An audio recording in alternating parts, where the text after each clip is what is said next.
A for attitude అంటే పాజిటివ్గా ఆలోచించు, నెగిటివ్గా ఆలోచించు. ఎవరు పాజిటివ్గా ఆలోచిస్తే చెప్పగలరా? చెప్పిన వాళ్ళకి మళ్ళీ ఎప్పట్లాగే 5 లక్షలు. కంగారు పడకండి, ఇంకొక 15 నిమిషాలు వదిలేస్తాను పాప మిమ్మల్ని. ఇప్పటికి ఆల్రెడీ స్టార్ట్ చేసి 2 hours అయింది సెమినార్ కాదా? ఎంతసేపు అయింది మరి? హాఫ్ అన్ అవర్ అయిందా? హాఫ్ అన్ అవర్ అయిందా? 1 hour అయిందా?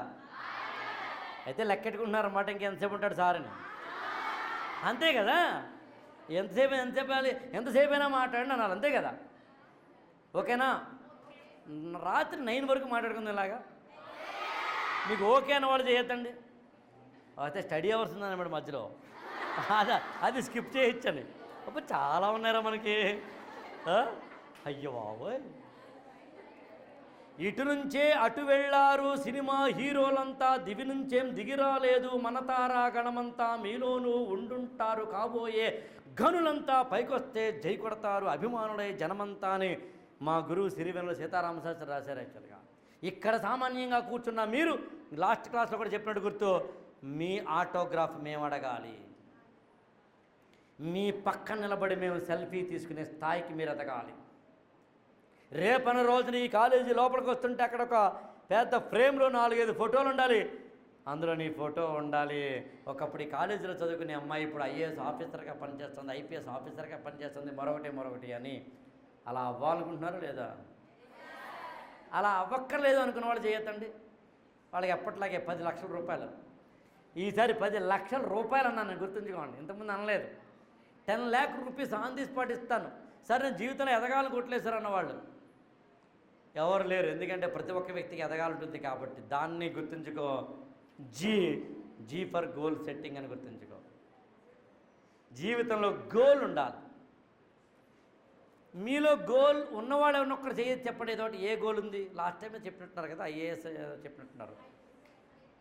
ఐఏఎస్ ఐపీఎస్ కాకుండా అన్నట్టుగానా? గోల్ లేని వాళ్ళు చేయొద్దని నిజంగా ఇది సీరియస్గా అడుగుతాను నేను. ఇంతవరకు ఏమీ అనుకోలేదు సార్ జీవితంలో అని. ఒకరు చేయెత్తారు, ఇంకా 2, 3, 4. కానీ నేను అంటున్నాను, దయచేసి ఏదో గోల్ మాత్రం పెట్టుకోండి. ఏమవుతారు అనేది వందలాది ఉన్నాయి. నేను మళ్ళీ ఇప్పుడు చెప్తే టైం సరిపోదు. టీచర్ అవుతారా, లెక్చరర్ అవుతారా అంటే అన్నీ చెప్తాను. మీకు కొన్ని సూట్ కాకపోవచ్చు. డాక్టర్ అవుతారా అన్నానుకో, మీరు డాక్టర్ సూట్ కాదు, నాకు విషయం తెలుసు. ఐఏఎస్ అవుతారా, ఐపీఎస్ అవుతారా, Group 1 అవుతారా, Group 2 అవుతారా, లెక్చరర్ అవుతారా, గొప్ప హౌస్ వైఫ్ అవుతారా? హౌస్ వైఫ్ ఏమంత సామాన్య విషయం కాదు, మనకన్నా ఎక్కువ కష్టపడాలి ఆవిడ. సరే, పక్కన పెడదాం. కానీ ఏదో గోల్ పెట్టుకోండి. గోల్ ఉన్నవాడికి లేనివాడికి తేడా చెప్పగలరా? నేను చెప్తాను. నేను చెప్పనా వద్దా? వెనకాల కొంతమంది ఆల్రెడీ ఇలా ఉన్నారు. యాక్చువల్గా మా వల్ల కాదు సార్, కింద కూర్చోలేకపోతున్నాము, నడువు నొప్పెడుతాం సార్, ఆకలిస్తాం సార్. అవునా కదా? Yes sir? నో? ఎస్తా? నో. నేను ఇంకో 10 నిమిషాల తర్వాత మైక్ పక్కన పెట్టి అక్కడ దాకా వస్తాను. నేను మీ ఇంటికి వస్తా, మీ నట్టింటికి వస్తా, బ్యాచ్ నాది. ఓకేనా? దేని గురించి మాట్లాడుతున్నాను నేను? మర్చిపోయారా? ఒక అతను ఇంట్లోంచి బయటకు వచ్చాడు, 2-wheeler మీద వెళ్తున్నాడు. ఎక్కడికి వెళ్తున్నా అంటే వాడితో ఫ్రెండ్ దగ్గరికి, సరదాగా, పనేం లేదు, పాటలేదు. ఎప్పుడైనా వెళ్ళొచ్చు, 10కి వెళ్ళొచ్చు, 11కి వెళ్ళొచ్చు, ఫ్రెండే కదా, పెద్ద పీకేదే ఉంది. వెళ్తున్నాడు. వెళ్తుంటే ఒక ఆటో వాడు తగిలాడు అనుకోకుండా. ఆటో వాడికి ఢీకొన్నాడు. ఇప్పుడు ఏం చేస్తాడు చెప్పండి అబ్బాయి? అతనికి 20 ఏళ్ళు ఉంటాయి అనుకుందాం. ఏం చేస్తాడు? ఆటో వాడితో దెబ్బలాడ్డా? కొట్లాట పెట్టుకుంటాడే పెట్టుకోడా? Yes sir? నో? గట్టిగా. వాడు ఆటో వాడిదే మీద రుబాబు చేస్తాడు. ఏందిరా బైక్ ఇట్లా చేస్తున్నావు, ఎక్స్ట్రాలు చేస్తున్నావా, నేను ఎవరో తెలిసిన అని పెడతాడు. ఓకేనా? ఇప్పుడు ఇంకొక అబ్బాయి, అతను 10 o'clock ఇంటర్వ్యూకి వెళ్ళాలి. ఎక్కడికి వెళ్ళాలి? ఎన్నిటికి?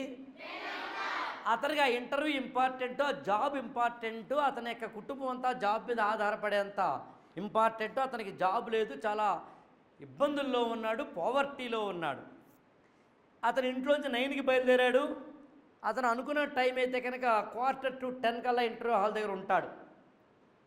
సరిగ్గా 9:20కి అతనికి ఆటో జీ అని కొట్టాడు. ఇప్పుడు ఏం చేస్తాడు చెప్పండి అబ్బాయి? ఆటో వాడితో దెబ్బలాడతాడా?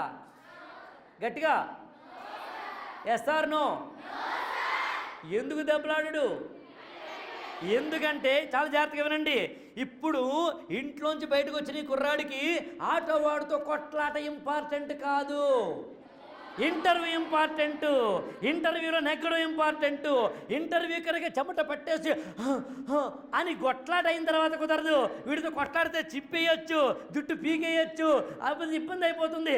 ఇంటర్వ్యూలో నెగ్గాలి అనుకున్న ఈ గోల్ సెట్టింగ్లో ఉన్న గోల్ కలిగిన ఈ కుర్రాడు ఏం చేస్తాడంటే పక్క తప్పుకోరా బాయ్, సారీ రా బాయ్, వెళ్ళిపోతాను రా బాయ్ అని చిన్న చిన్న వాటన్నిటిని పక్కన పెట్టి ముందుకెళ్ళిపోయి ఇంటర్వ్యూ హాల్లోకి వెళతాడు. మొదటోడికి జీవితంలో ఎదగాలని గోల్ లేదు. గోల్ లేనోడు మాత్రమే పనికి మాలిన గోలలు చేస్తాడని గుర్తుంచుకో. అర్థం కాలే? మరి సైలెంట్గా ఉన్నారేంటి?